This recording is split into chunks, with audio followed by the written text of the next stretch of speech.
This week on the Angus Report, see how future consumer trends might look. USDA Secretary of Agriculture Sonny Perdue just wrapped up his 4th RV tour across the country. The U.S. Roundtable for Sustainable Beef released a new sustainability framework. The Roundtable is accepting comments on the framework until July 1st. And we honor association employees who have served their country. This is the Angus Report. Welcome to the Angus Report. I'm Bob Cervera. And I'm Clint Mefford. Our top news this week. Speakers at the 2018 Animal Agriculture Alliance Stakeholder Summit discussed how the future of animal agriculture could look. We visited with Summit Speaker Janet Riley, Senior Vice President of Public Affairs at the North American Meat Institute, to hear about consumer trends we might see. We're going to continue to see consumers removed from agriculture. That's not going to change.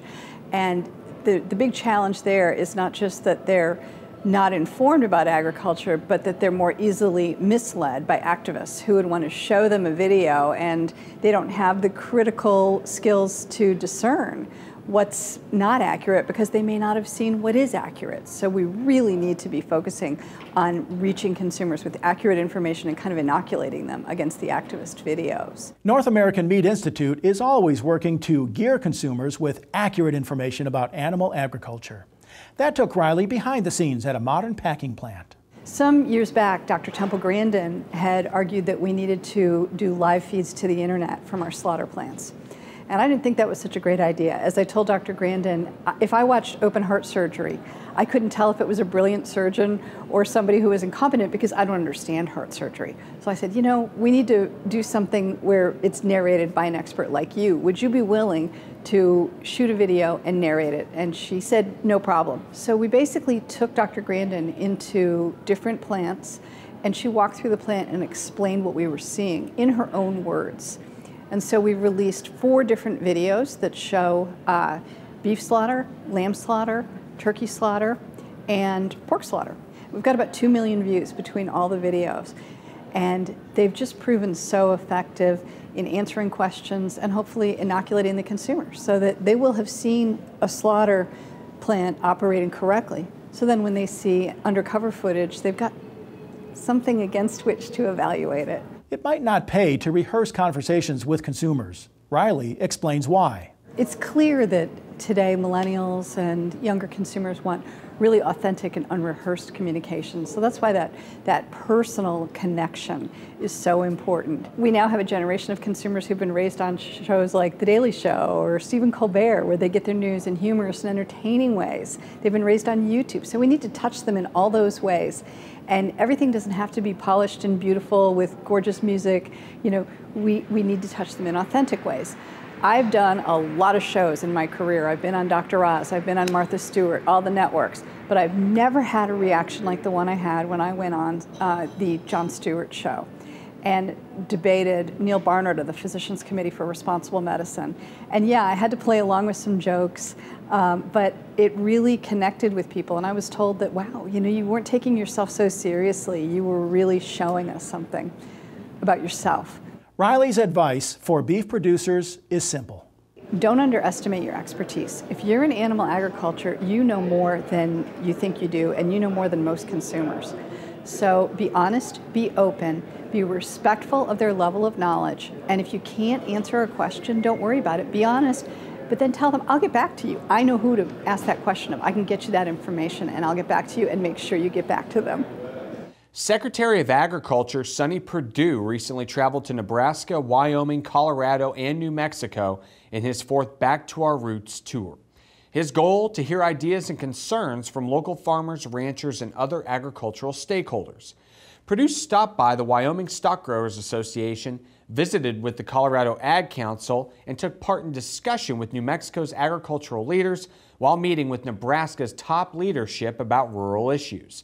Visit USDA.gov for tour details. Meanwhile, Secretary Perdue and President Donald Trump have been busy filling top spots at the USDA. Texas Tech food microbiology and safety professor Mindy Brashears was recently nominated by President Trump as USDA Undersecretary for Food Safety. She's currently the director of Tech's International Center for Food Industry Excellence, and her work focuses on improving food safety standards. Secretary Perdue applauded her nomination and says Brashears will be a strong proponent for the beef industry. Brashears won't begin her new position until she receives Senate confirmation. Several other top USDA positions were recently filled. Are you looking for some new wardrobe apparel, unique gift ideas, or home decor? The American Angus Association is absolutely excited to share a new product line that's designed specifically for Angus enthusiasts, available at the new Angus store. Association Digital Content Manager Katie Holdner tells us more. We recently rebranded our Angus Association shop, so we have a brand new website and some really great apparel. We have some really great new youth items that we're really excited about, some youth athletic t-shirts and some baseball t-shirts, and also doing some onesies, so toddler and baby styles. We have some really cool vintage t-shirts for women that are going to launch later in the summer. We also have some great home decor items that we've never done before. Everything is really high quality but very affordable, and it fits the lifestyle for an Angus enthusiast. The new website is so easy to use. You can put things into your cart really easily. You can also save your information and your payment information, so checking out is a breeze. It's really well organized, so items are easy to find, and we have some great photography on there, so it's very clear and you can see exactly what you're getting before you place your order. You can shop online at angus.org/shop, or you can visit us at the National Junior Angus Show and Angus Convention. We'll have a booth set up at both places. We're really excited to bring all these new items to our customers and let them show them off at the National Junior Angus Show or at the convention. So come find us. We have a lot of great items, a lot of really neat things that you can put in your home. Proceeds from the store directly benefit the Angus Foundation and its mission of youth education and research. The U.S. Roundtable for Sustainable Beef, or USTSB, has a mission to advance, support, and communicate continuous improvement in the sustainability of U.S. beef production. The Roundtable recently opened a 60-day public comment period for its sustainability framework. That framework is a set of resources developed to assist the beef value chain in its effort to continuously improve the sustainability of U.S. beef. 5 custom metrics are defined to allow each segment of the beef supply chain to measure progress within individual operations. Segments include cow-calf operations, the auction market, feed yards, the packer-processor, and retail and food service. Within each segment, the sustainability assessment outlines the purpose and approach operations or individuals can take to improve on 6 high-priority indicators.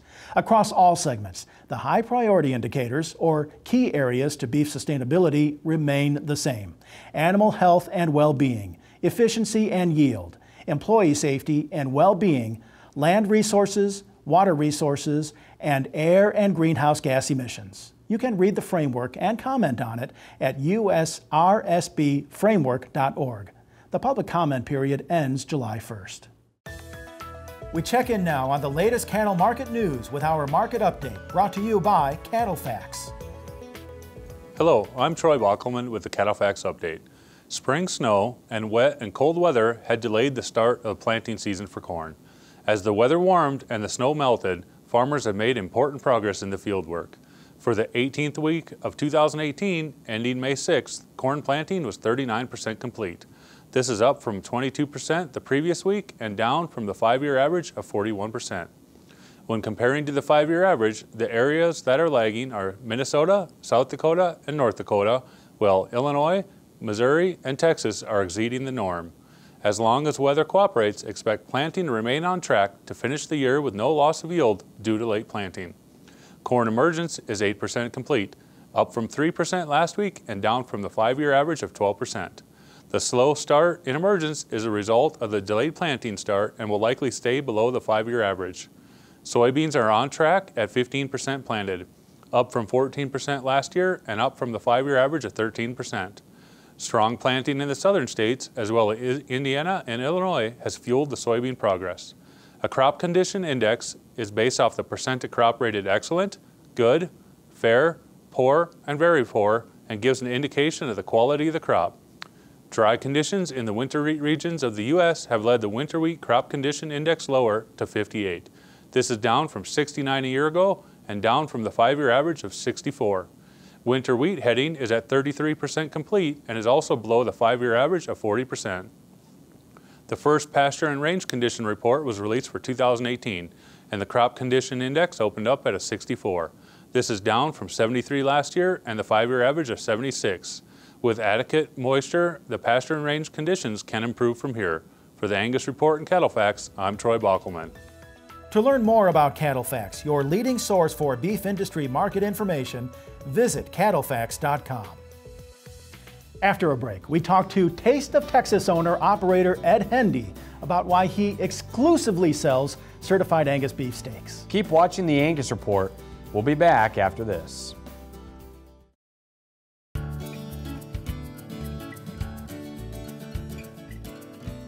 Taste of Texas owner-operator Ed Hendy says just one empty table per night could cost his business almost $100,000 in lost sales in a year.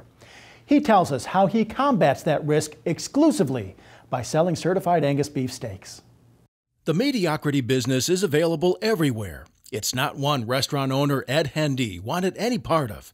So he built a business based on the best, featuring the best beef possible. We wanted to have excellence, and I think, in fact, I remember my wife's birthday.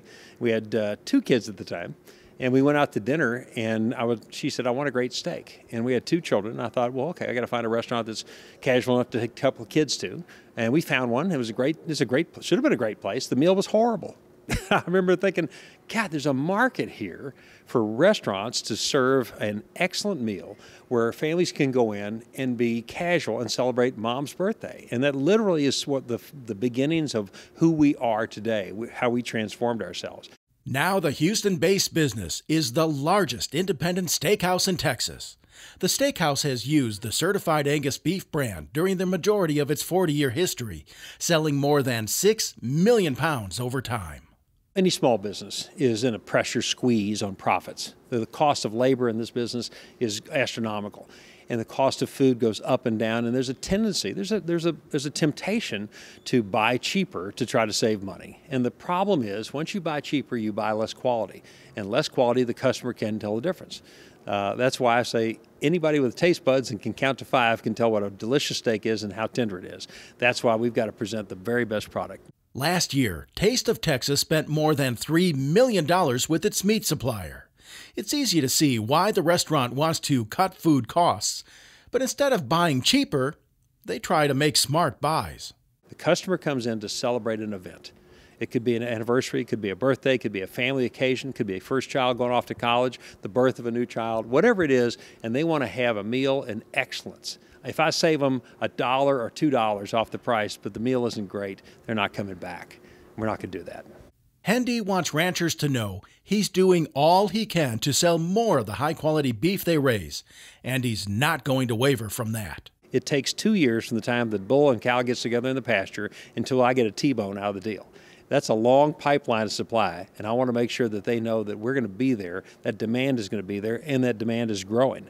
Even though increasing demand means increasing prices, Hendy says it's still a net positive for everyone. Hendy was part of the Angus University program at last fall's Angus Convention. Visit blackinkwithcab.com and angus.org for more information. Next, we honor association employees who have served our country. Back with the Angus Report after this.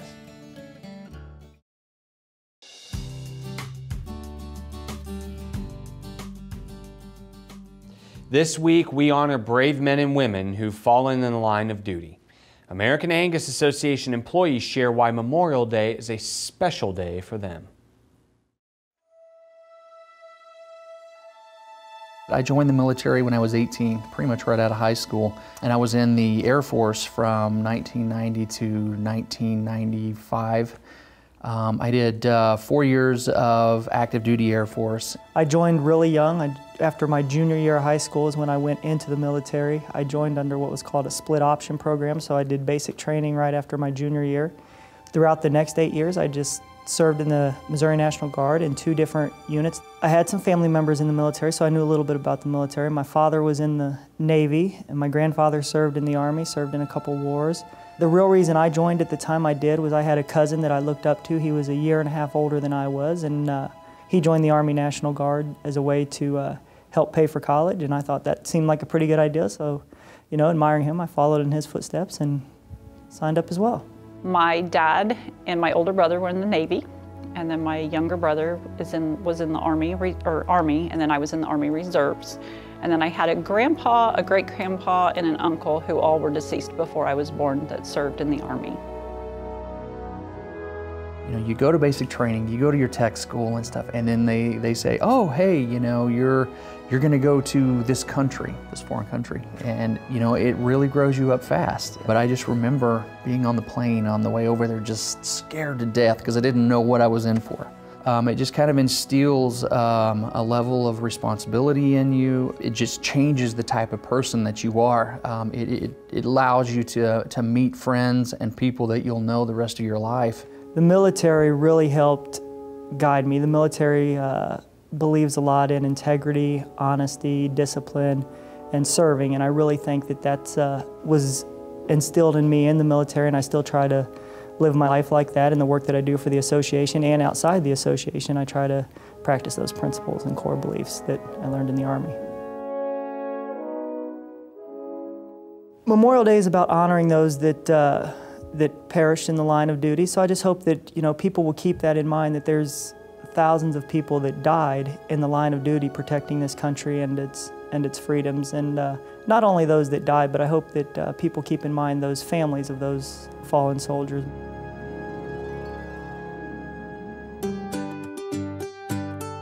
Memorial Day is kind of the unofficial start of the summertime. I'm a big runner, so I usually like to try and find a 5K or 10K to run in remembrance of those fallen soldiers. Usually the weather's pretty nice around Memorial Day, I hope, so I can get out and barbecue once or twice over the Memorial Day weekend. Memorial Day will be at the Royals game, and people say, you know, we want to honor the people who served, and you know, anyone who has served, please stand up. And so you stand up and you kind of look around at the other people, and it's like, oh, yeah, this is kind of cool that I was able to serve. There's a lot of people who weren't able to serve and aren't able to serve. So very proud that I could, and more proud as I age. The other places that I've seen in the world, it's really amazing to be here and to have our lifestyle that we have. And so yeah, it makes me feel really great that I was a part of a group of people that, you know, that do give up so much to make sure that we have the freedoms that we have. So, very proud. And on Memorial Day, what I do, I mean, some of the tradition that I do is that I really try to spend as much time as I can with my wife and my kids and my parents, just because I know that, you know, there's so many people that are holding a weapon or working their butt off to ensure that I'm able to do that. And so I try to live it up that day, especially that day in Veterans Day. We say thank you to the men and women who've given the ultimate sacrifice to protect our country. Up next, we visit with Jerry Gustin, an Army veteran and Angus producer.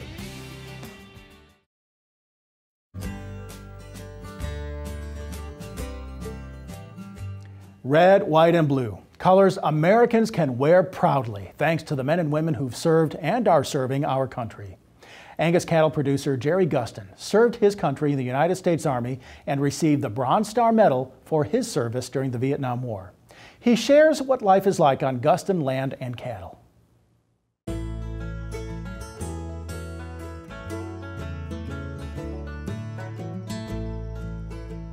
My little farm out here and little cattle operation is just a great way to set your clock.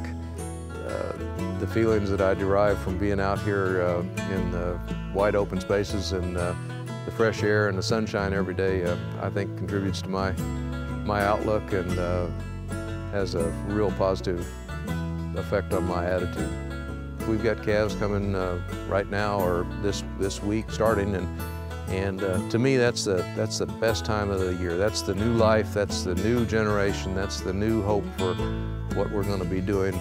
My mother came from a dairy farm in eastern Kansas, and my dad came from a small beef farm around Murdock, Nebraska, around Lincoln. And I spent a lot of time on both those farms, especially in Murdock as a kid, and I liked everything about the farm, but I especially liked the beef cattle for some reason. When I was in the Army later on, I worked for a guy, a major, that we'd go out for dinner and he'd order a hot dog in some of the most unusual places, and he told me that he had grown up in a poor family in Cleveland, and somebody took him to a ball game. He had the hot dog that was the best in the world, and he was always trying to replicate biting into that hot dog and do it again, and he never did with me every morning when I come out here and feed these cows or give them some hay or work with them, why I'm getting to take a little bite off that hot dog, and it's just as good as it was then, maybe even better. Now, of course, no comparison because it's a certified Angus beef hot dog, so it's not fair, but it really is a good taking me back to my roots, so to speak. Virginia as a whole has got a rich heritage in the cattle business, especially the Angus business. We've had some of the premier breeders in this area that have come from Virginia, and I think it's about 18th or 19th in beef cow production. So it's not quite like the Midwest, but we do a lot of Angus business. We've got the ocean, we've got the mountains, we've got the Washington D.C. within a couple hours distance. Nice climate, a lot of trees, a lot of rain, and good grass. Ideal place to raise cattle. I think people like to come out here. We've had vet students from Virginia Tech come out and visit. We've had teachers, we've had students come out. There's a real, I think, a real consciousness of where your food comes from. And so we get a lot of people out here, and a place like this is just important. It's an avenue for those people to see those things that they probably wouldn't see if they were in Richmond or if they were in Charlottesville or something like that all the time. Smaller numbers allow you more time to manage and more time to scheme and dream, as I say. I think I've got time to study each individual cow. I kind of know how she performs, and after I've seen a calf or two from her, or the ones that we have identity or Pfizer profiles on, we've got some glimpse into the future, and I think you can manage what you have intensively. I think you can do a good job. Working on the board with the Virginia Angus and getting to know all the other producers, I was able to I think, give some of my time and provide a service to the industry that I found rewarding.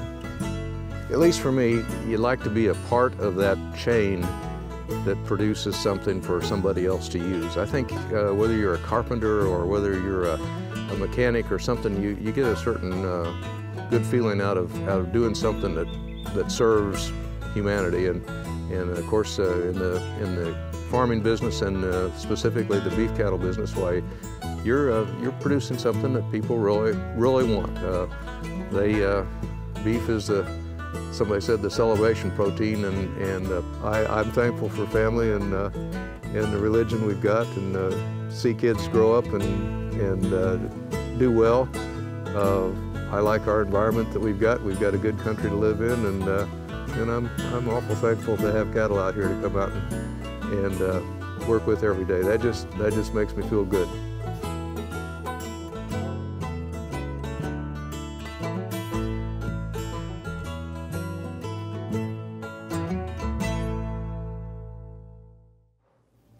To Jerry and everyone who served our great country, thank you. And if you enjoyed that I Am Angus episode, visit angus.org to watch more. And that's all for this week's Angus Report. We'll return at this time next week, and don't forget to tune in or set your DVR for next week's Angus Report. Now in the meantime, watch more Angus Report episodes on Angus TV's YouTube channel. See you soon.